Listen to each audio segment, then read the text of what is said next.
নমস্কার বন্ধুরা, কেমন আছেন? আশা করি ভালোই আছেন। আজকে সব ঘুম থেকে উঠেই চা খেয়ে এক্ষুনি স্নান করতে যাব। কেন আজকে গপুর পিকনিক আছে। তাড়াতাড়ি করে স্নান করে এসে আগে ওকে রেডি করে দিলাম। কালকে এই জামাটা কিনেছি ওর জন্য। আর দু রকম এনেছি। আর তাই এইটাই পছন্দ হয়েছে। বোন বলল, মেয়ে বলল, নাতি বলল এইটা ভালো লাগছে। তাই আমি আগে ওকে রেডি করে দিলাম। ওকে দিয়ে এসে তারপরে আবার পুজো দেবো। ওর জন্য আমিও রেডি হয়ে চলে যাব ওকে নিয়ে। আর চলে গেছি, আমি রেডি হয়ে চলে এসেছি। ওকে বসিয়েও দিয়েছি। আর আমাদের নাম্বার হচ্ছে তোমার ২৯। ২৮ জনের পর ২৮টা গোপাল আগে বসে গেছে অলরেডি। আগের বারে তো ৮০টা হয়েছিল, এবারে ৮০টা না, এবারে ৬৫টা। আগের থেকে কমে গেছে। আর এখানে আমাদেরটা ছোট, তো ওই যে দুটো লাইন করে দুটো বড় বড় দিয়েছে, আর মাঝখানে যে লাইনটা ওখানে ছোট যাদের গোপাল তাদের বসাবে। আমারটা তো ছোট, ওখানে বসিয়েছে।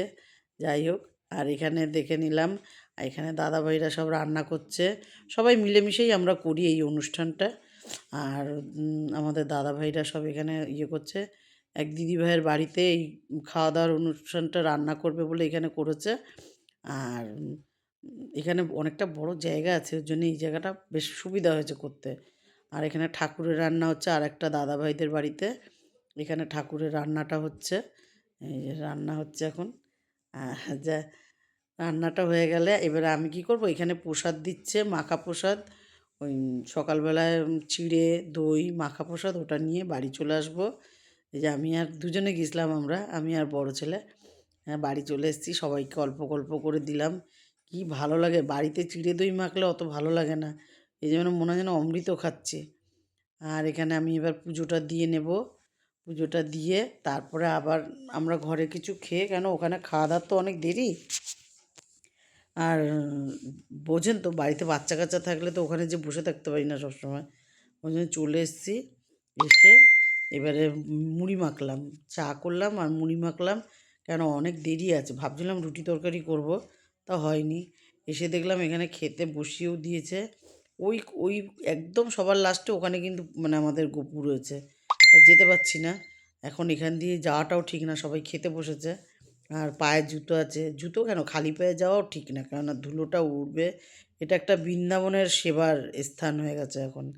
এখানে জুতো পরে যাওয়াও ঠিক না, আর খালি পায়ে যাওয়াও ঠিক না। যারা দিচ্ছে তাদের ব্যাপার আলাদা। যাই হোক, আমি ওই দিকটা যেতে পারছি না এখন। ইনাদের খাওয়া হয়ে গেলে তারপরে আবার ওই দিকটায় যাব। আমি তো এখন খাবো না, আগে কি করব, বোনকে, মেয়েকে আর বড় নাতিকে খাইয়ে দেবো। তারপরে ওরা চলে যাবে, তারপরে এই যে এইখানেই ছিলাম আগে আমরা। আমার এখানেই বাড়ি ছিল আগে। দেখাবো এক সময়। আর এই যে সবার সাথে মিলেমিশে খাবো, এটা একটা আনন্দ। এই যে আমরা খেতে বসে গেছি, আমরা মানে লাস্টের আগের ব্যাচে বসেছি। আমরা আগে খাবো কেন, তাই না? আর খেতে বসেছি, এই যে রাস্তায় বসে খাচ্ছি না বন্ধু, এই বাড়িতে টেবিল চেয়ারে খেয়েও এত মজা নেই, এত আনন্দ। এই সব পাটা পেতে দিয়েছে, আর রাস্তার ধারে খাচ্ছি, কি আনন্দ যে মানে পেয়েছি বলে বোঝাতে পারবো না। আর এখানে গপুদের দেখেন, এখানে কত গপু দেখবেন, অনেক সব সেজে গুজে এসে বসে গেছে একদম। এবারে ৬৫টা হয়েছে, বললাম না ৮০টা হয়, এবারে ৬৫, এই নিয়ে ২ বছর হচ্ছে। আর তারপরে মেয়েও আবার বাড়ি চলে যাবে আজকে বলেছে। ওই জন্য আমি কি বলছি, সন্ধেবেলা এসে তাহলে গপুকে নিয়ে যাব। আর জামাইয়ের জন্য প্রসাদটা আমি ওদের পাঠিয়ে দিয়েছি। আমি জামাইয়ের জন্য প্রসাদটা নিয়ে তারপরে বাড়িতে আসলাম। এখানে দেখেন অন্ন আছে, ২ রকম ডাল আছে, তিতার ডাল আছে আর ঝাল ডাল আছে। আর এখানে মিষ্টান্ন আছে, এখানে সবজি আছে, আর এখানে চাটনিও আছে। আর এখানে দেখেন মাখা প্রসাদ। এই মাখা প্রসাদটাই আসল প্রসাদ। তা যাই হোক, এই প্রসাদ খেয়েই আমার পেট ভরে গেছে, আমি খাওয়ার সময় খেতেই পারিনি। ২বার ধরে খেয়েছি মাখা প্রসাদ। আর এখানে গপুকে নিয়ে চলে এসেছি সন্ধেবেলায়। আবার সন্ধেবেলায় গেছিলাম, যেয়ে গপুকে নিয়ে এসেছি। গপুকে চকলেট দিয়েছে ওরা, একটা ডেয়ারি মিল্ক দিয়েছে, আর একটা দিয়েছে চকলেট, ২ রকম চকলেট দিয়েছে। আর মেয়ে যাবে বলে রেডি হচ্ছে। এদিকে আমি চা বসিয়ে দিয়েছি। মেয়েকে বললাম, তুই তাহলে আমার চা হয়ে গেলে ছোটো ছেলের দুধটা করে খাওয়া। আর বড় ছেলে এখন ইয়ে করছে যে যাবে কি যাবে না। আর আমি সকালের জন্য দুধটাও জাল দিয়ে নেব, ঢাললাম সবে, জালটা দিয়ে নেবো। বড় ছেলে বলছে, আমি ওর মাকে বলছে তোমার বাড়ি আমি যাব না, আমি দিদুনের কাছে থাকবো। আমি বললাম যাকগে এখন পড়া নেই যখন থাকুক, আর দুদিন আর কালকে পরশুদিন নিয়ে যাব তোর বাড়িতে।